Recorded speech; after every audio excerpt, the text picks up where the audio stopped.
The history of the Meitei people and their relationship with the Kookie community in Manipur is deeply entwined with the region's geographical and political realities. The Meitei people, primarily located in the fertile plains of the Imphal Valley, and the Kookie people, indigenous to the hills of Manipur, have coexisted for centuries. Their interactions, ranging from cooperation to conflict, have shaped the socio-political fabric of the state. Over time, both communities have faced external pressures, including colonial rule, political manipulation, and the rise of insurgent movements. In recent decades, these forces have intensified divisions between the Meitei and the Kookie, particularly in the context of the NSCNIM's indirect involvement in fueling ethnic tensions and the formation of anti-Kookie organizations. 1. The Meitei people, roots in the Imphal Valley. The Meitei people, according to their oral traditions, have inhabited the Imphal Valley of Manipur from time immemorial. The valley's fertile land, surrounded by hills, provided the ideal conditions for agriculture and the development of a thriving civilization. The Meitei established a sophisticated kingdom with Imphal as its capital and created a well-organized society with its own distinct political, social, and cultural systems. The Meitei kingdom remained primarily confined to the Imphal Valley, where the majority of the population resided, while the hill areas were inhabited by the Kookie and other indigenous communities. This geographic division created a natural separation between the Meitei and the Kookie people, with limited interaction between the two communities for most of their history. The Kookie people, indigenous inhabitants of the hills. The Kookie people have lived in the hills of Manipur for thousands of years, with a rich and independent history. They were known for their expertise in shifting cultivation and their strong, decentralized social structures led by local chiefs. The Kookie were also renowned for their fierce independence, resisting foreign domination during the British colonial period. One of the most notable events in Kookie history was their active participation in the Kookie Rebellion of 1917 to 1919, where they fought against British colonial rule in a bid to protect their homeland. The Kookie people remained largely outside the political sphere of the Meitei kingdom, as their settlements were located in the hills. Despite this, both communities coexisted relatively peacefully, with the Meitei occasionally passing through Kookie territory for trade or religious purposes.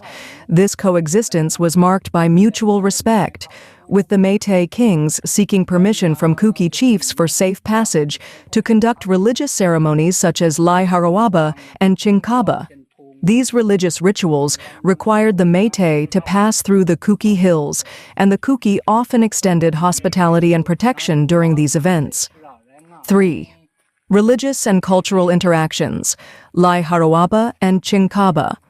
While the Meitei and Kookie communities lived in distinct geographical regions, their interactions were not entirely limited to conflict.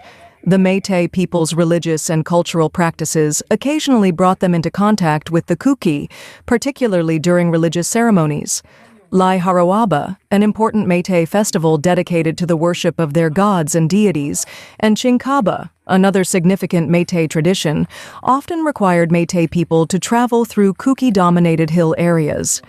From the early historical records, it is clear that Meitei kings would approach Kookie chiefs for permission to pass through the hills to perform these religious duties.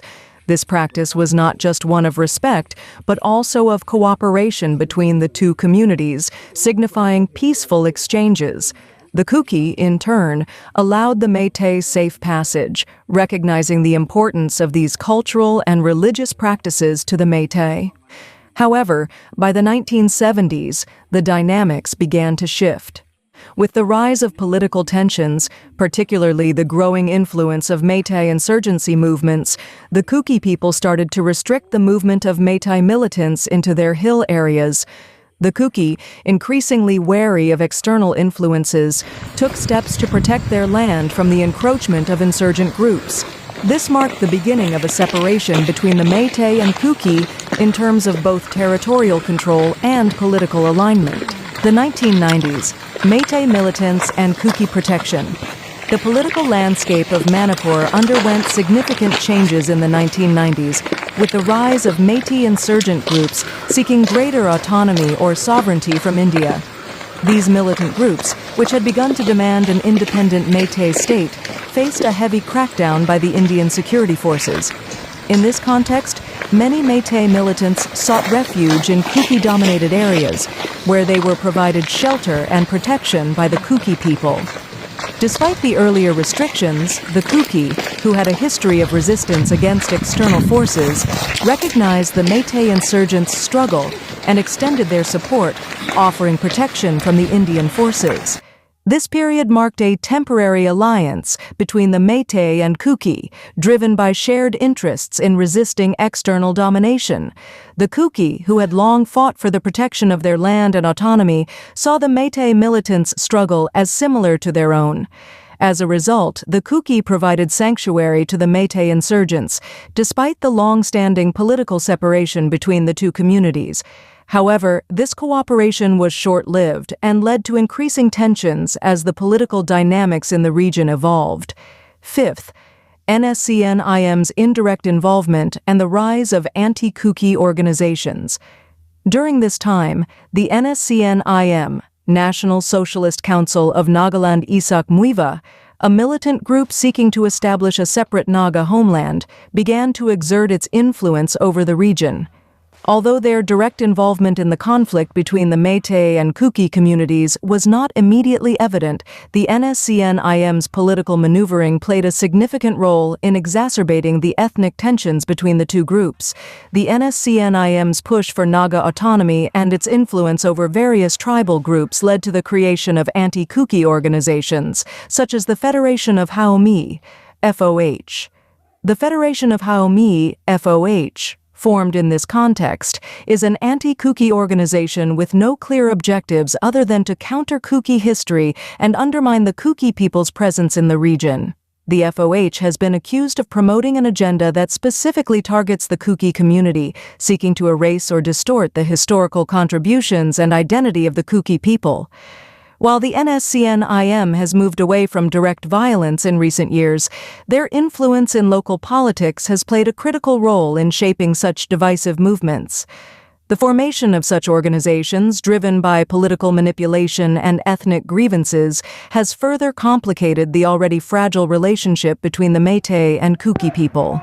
Both communities, historically separate but interconnected, are now caught in the crossfire of larger regional and national politics, with the NSCN-IM playing a pivotal but indirect role in the division.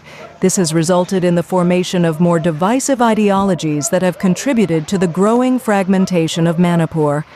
6. Impact of these divisions on Manipur's integrity. The fragmentation of Manipur, fueled by these internal ethnic and political divisions, has seriously threatened the state's integrity. The Meitei and Kookie, who were once able to coexist despite their differences, are now deeply divided along ethnic lines, with growing territorial disputes and political polarization. The rise of anti-Kookie organizations like the Federation of Haomi, FOH, has intensified these divisions, further pushing the Meitei and Kookie toward opposing sides in the ongoing struggle for control and autonomy. In addition to internal tensions, the indirect involvement of the NSCN-IM has further complicated matters by introducing a layer of regional and ethnic politics that both the Meitei and Kookie people struggle to fully understand. The influence of the NSCN-IM, though not marked by open violence in recent years, continues to shape the political landscape, exacerbating the already volatile situation. The complexities of these relationships have left many in the Meitei and Kookie communities uncertain about the true nature of the forces at play in Manipur's current political crisis. Conclusion. The history of the Meitei and Kookie people is marked by a long and complex relationship, shaped by both cooperation and conflict.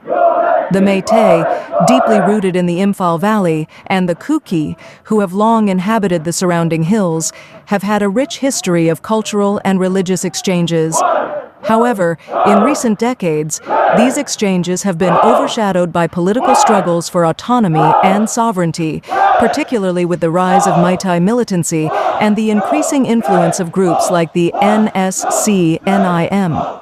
The creation of organizations like the Federation of Haumi FOH, fueled by the political agendas of the NSCNIM, has deepened the ethnic divides, with both the Meitei and Kookie communities caught in a web of external manipulation and internal divisions. The fragmentation of Manipure's landscape continues to unfold, with the future of the state uncertain as ethnic and political forces continue to clash. Disclaimer: the views and opinions expressed in this article are those of the author and do not necessarily reflect the official policy or position of Zalengam Media. The videos used in this article are sourced from YouTube under the Fair Use Policy.